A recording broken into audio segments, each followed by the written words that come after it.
Google has announced that it will be discontinuing the Jamboard whiteboarding app. This is not the first product that Google has killed. In fact, there is a website dedicated to products that Google has killed. What do you do when your standard is killed by the main company that owns it? It's a stiff, bereft of life, it rests in peace. If you hadn't nailed it to the perch, you would be pushing out the daisies. It's run down the curtain and joined the crowd invisible. This is an ex-parent. Well, I better replace it then. Google kills another classroom standard. AMX comes back from the brink, and managing the wireless spectrum. All that and more next on AV Week. This is AV Week, episode 634, recorded Friday, the 13th, AV Walled Garden.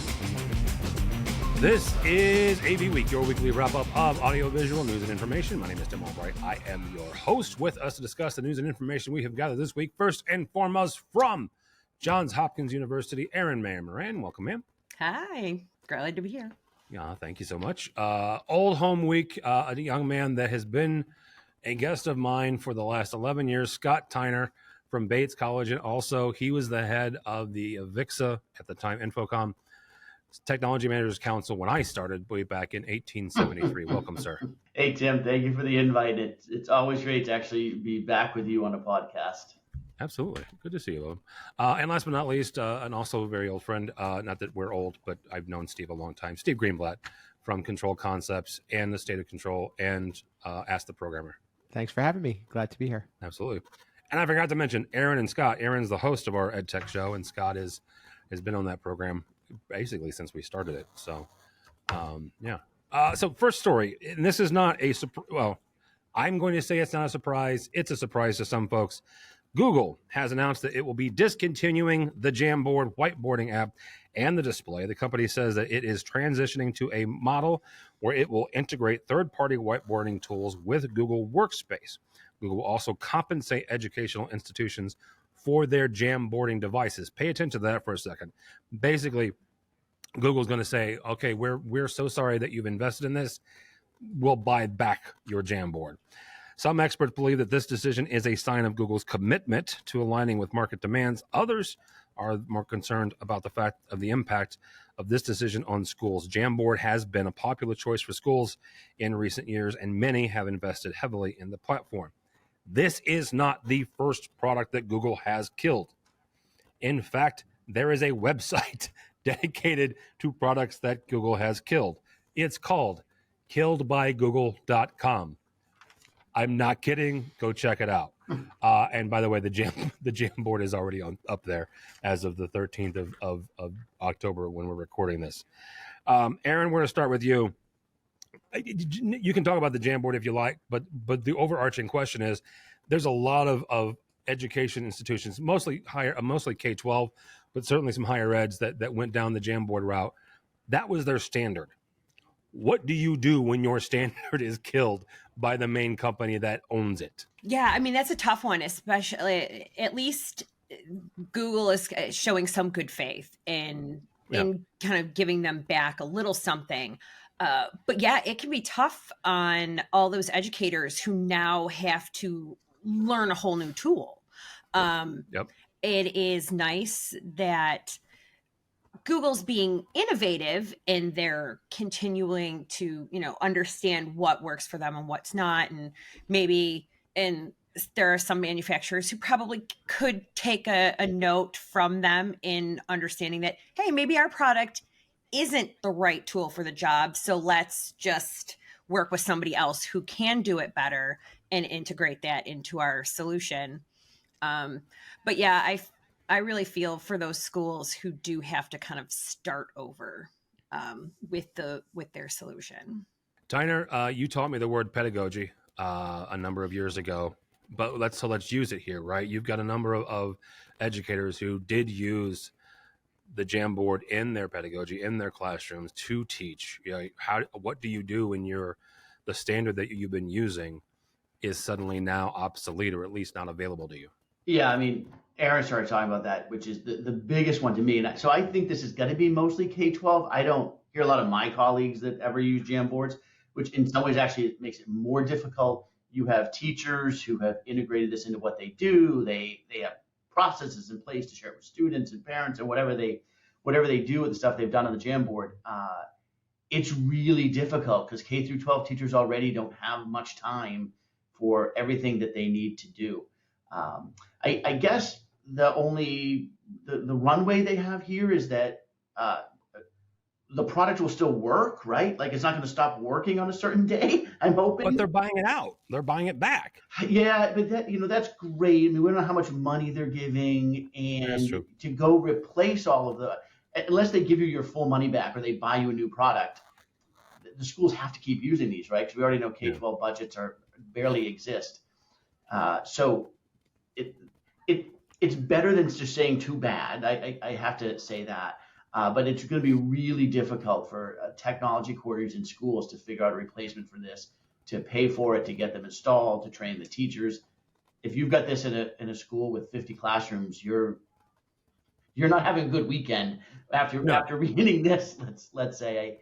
But like you said, and the first thing I thought when I read this was, you go down the road with Google, you got to be ready for something like this. We're a Google school, and every time we talk about using some piece of Google, I say all the time, you got to be prepared, right? Because they're going to cancel it. So that's no benefit, or it doesn't help the schools that are using it, but it is a huge, huge challenge. And I actually think that's where Google would support them the most, is training and providing training for whatever product they're going to encourage people to use. Certainly, and pointing them in directions that is going to leverage the Google app, right? The ones that will be in the ecosystem.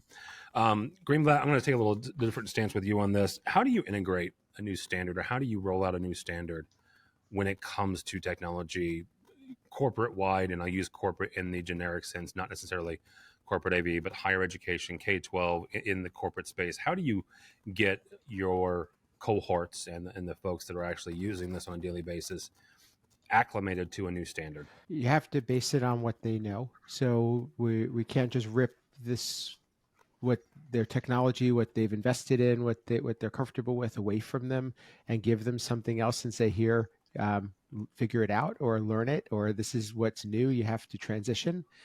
So if there's a way to be able to create a bridge from what they currently are working with and what they are comfortable with to what's going to be new, it is going to be the best way of doing it.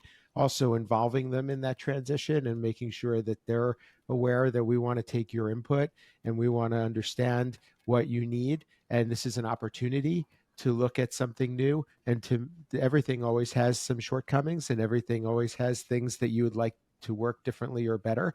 So why don't we focus on those and then bringing in a new solution and a new standard, and hopefully it becomes a positive, knowing that something is going to be replaced and you can't turn back is helpful in that regard, so that it doesn't look like it's being forced upon them by the person that's coming in with the new solution, but more so that new solution is trying to help them and trying to get them to a better place.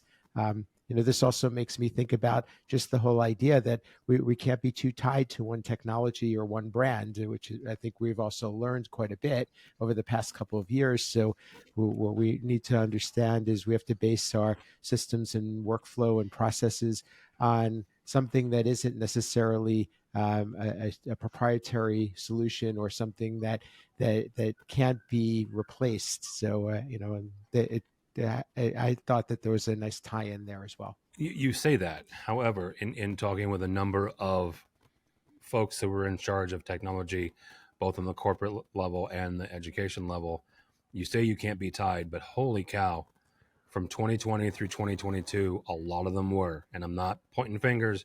I'm just saying I know a lot of clients that said, you know what, we're an XYZ house. We'll stick around to be an XYZ house. We know they're having supply chain issues. And it wasn't until the end of 22 that suddenly that dam kind of broke and they said, you know what, screw it.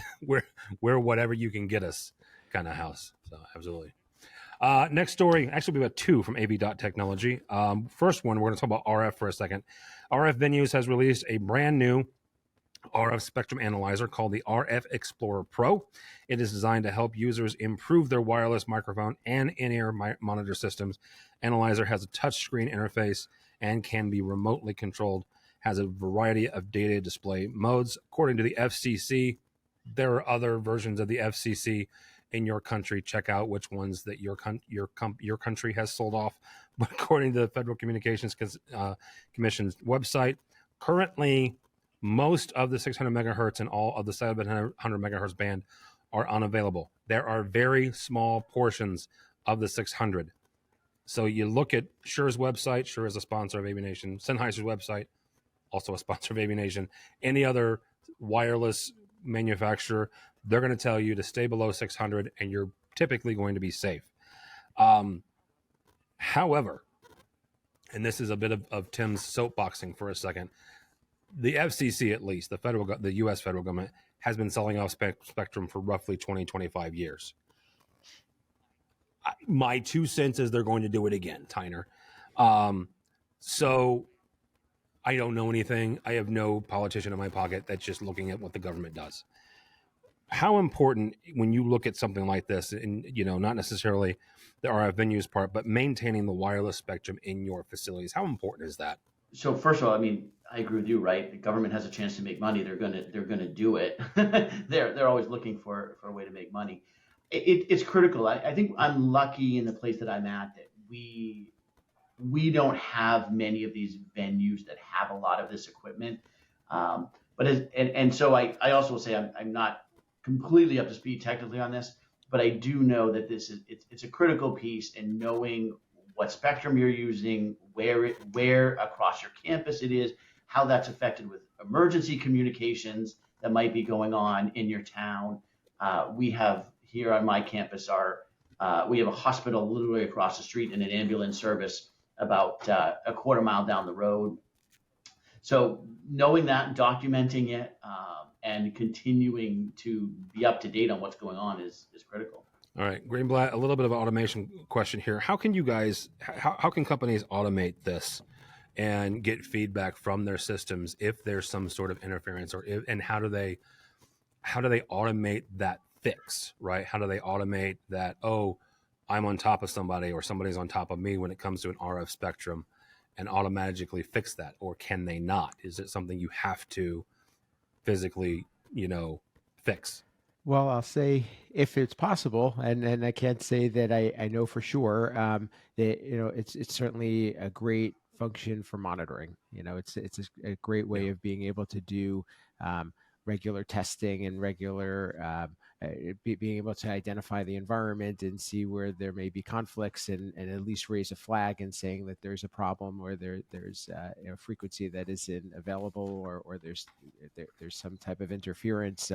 If products provide API integration and give you that ability to make those changes, more power to them, and more power to the developers and to the clients to be able to make adjustments on the fly and have that. I mean, that it'd be a wonderful thing. And this is where you start to talk about the power of providing tools to those who are maintaining systems as much as those that are using the systems. And that's where an API can be very valuable. Even though you wouldn't give a function like that to a user, you would really want it for a technology manager or somebody who is responsible for maintaining the room or the facility.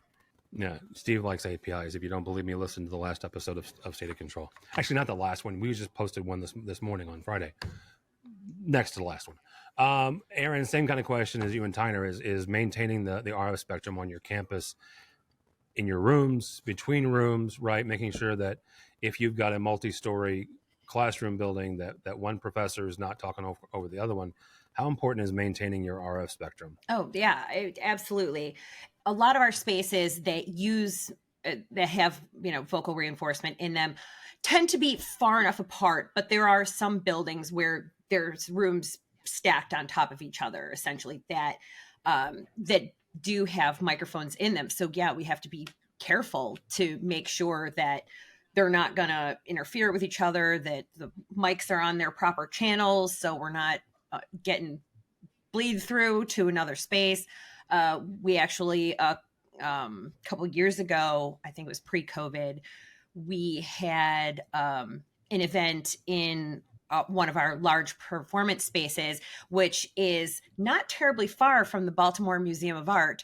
And we were having interference from one of their spaces over there, which I'd figured that's far enough apart. Like, how would that even work? But it was, I guess, close enough that the bands were butting up against each other and some kind of crosstalk was occurring. So luckily we were able to kind of make some adjustments and shut that down. But yeah, you can't have a good performance with potential interference from other devices around the space. So being able to kind of check and make sure that you're in the clear would be valuable. All right. Last story also comes to us from AV.Technology. They sat down with Jeff Birch, who is the head of programming product manager for Harman.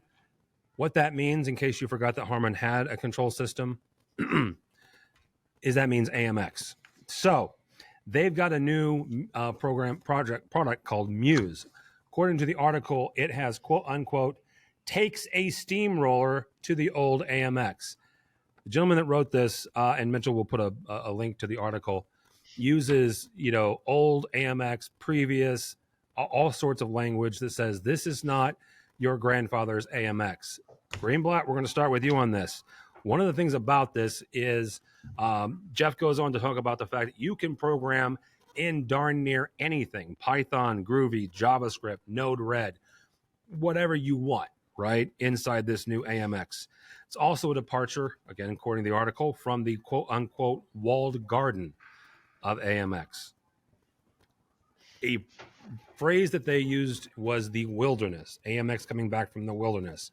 I'm 100% going to lean on that, because it really does feel like that for a moment, AMX was in the wilderness. They were losing market share, especially in higher education, which is where they lived and they survived and thrived for a long time. So how does AMX come back from the wilderness with this MUSE product? Well, first, I give them a lot of credit for being bold and taking a chance and coming out with something like this. And I think that they had to, in order to make a comeback and to get on the radar, because what they came out with and what they're showing and what they're talking about is very, very different than everything else that's out there. Although some of the other platforms leverage modern programming languages, they're talking about the true programming language, not a sandbox version, which is very different from any other platform that's out there, and really opens the doors to so many possibilities. Now you're talking about having all of the libraries available to you. You're talking about having all of the talent available to you. You're talking about being able to talk about what you do to any other type of person that programs in any of these languages in the world. Forums, all those things are now available to you.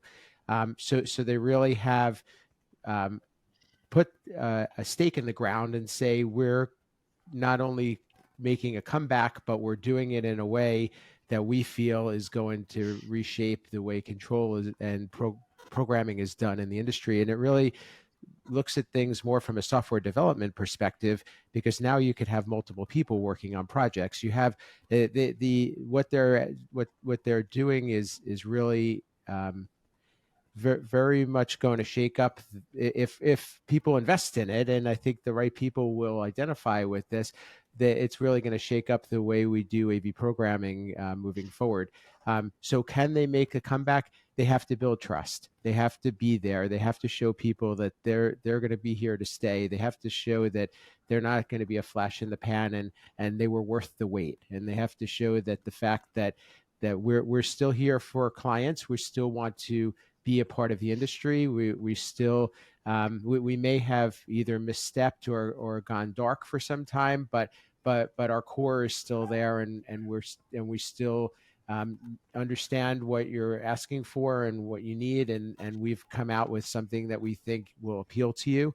And of course, it all comes down to being able to provide support. That's the product has to be good and reliable, but the support has to be there, and that's where I think they can really earn that trust back, because that was something they were always big on. All right, Erin, I've said this before, I'll say it again. You're a much better program than I ever was, because I am the quintessential failed AV programmer. I think it's cool. I think it's awesome. I just can't do it, and you can. So with that said, from a programming standpoint, but also from a higher ed standpoint, when you look at this, what do you see? Like, is this something that excites you? Is this something that you're like, okay, let's try it out, or is it too little too late? I think that they made this decision kind of at the right moment. Had they waited a little bit longer, it probably would have been too late. But I think that this decision is good, and it can only, help them moving forward.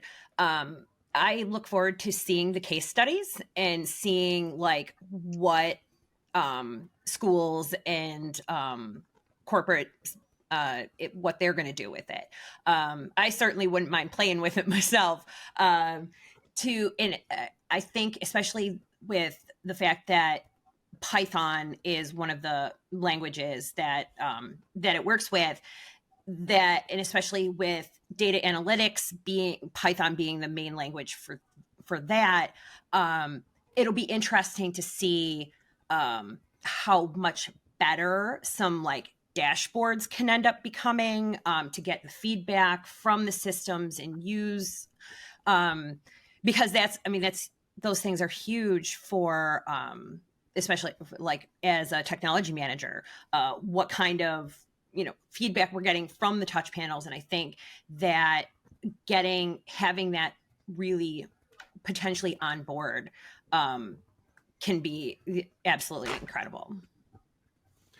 Dinah, that actually plays very nicely into where I was going with you on this. Scott, a number of years ago, turned me on to remote monitoring and doing the data analytics of your spaces.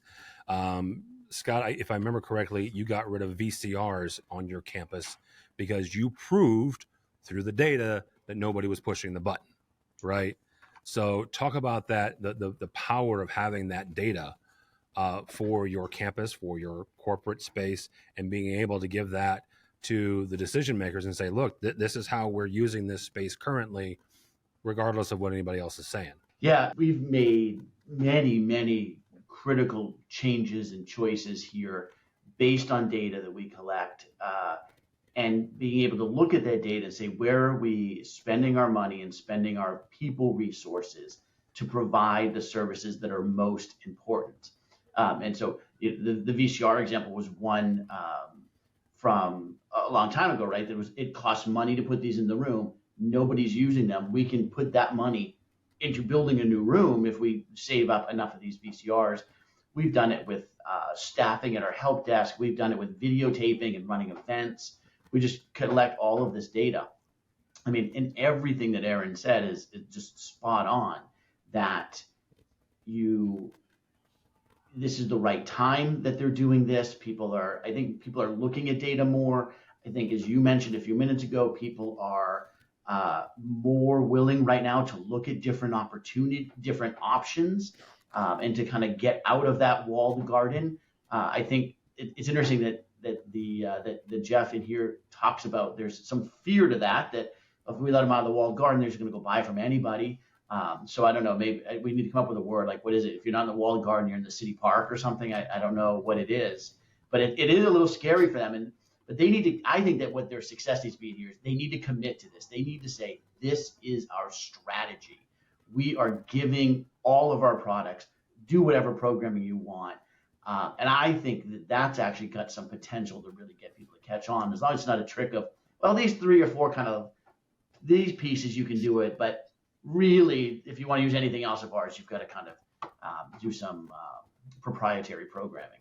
So I think that you can never underestimate the power of data, even going back to the registrar, and figure out how many classrooms do we actually need? Do we need to build a new building? Are we using them wisely? Just all of that is just so critical. And so using Python to do some of that it can change your business operations, even in a college. Yeah, absolutely. All right, that is going to do it for us. Really quickly before I get these fine people to tell you where you can find them. ISE 2024. I know it doesn't seem like it should be here, but it is. I put it on Twitter this week that I've already scheduled my first, actually 4 now, interviews at ISE. So, but registration is open. So go to iseurope.org, iseurope.org, and you can register there. Erin Maher-Moran, thank you, ma'am. Always good to see you. Where can people connect with you or Johns Hopkins? Yeah, so you can always find me on LinkedIn or on the social media platform formerly known as Twitter at Smearin_off_ice.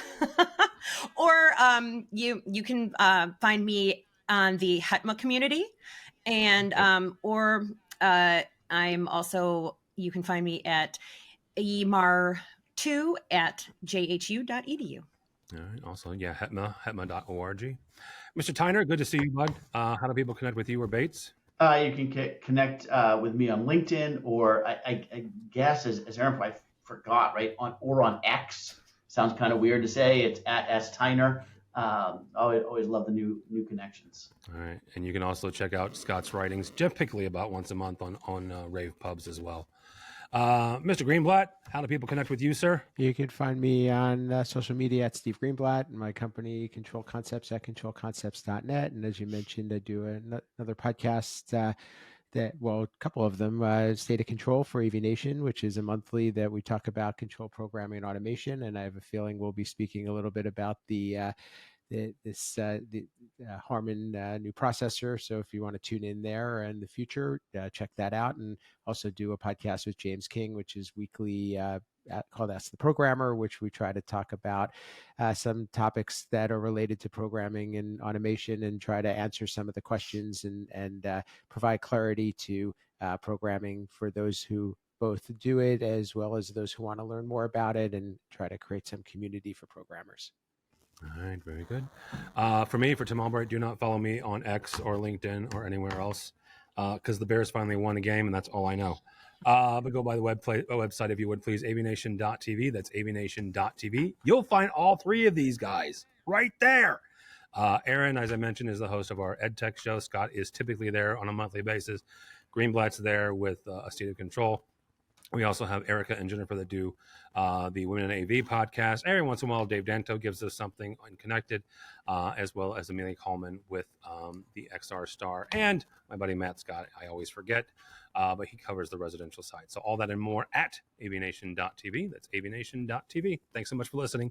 Thank you so much for watching. That's all the time we have for AV Week. The network for the AV industry.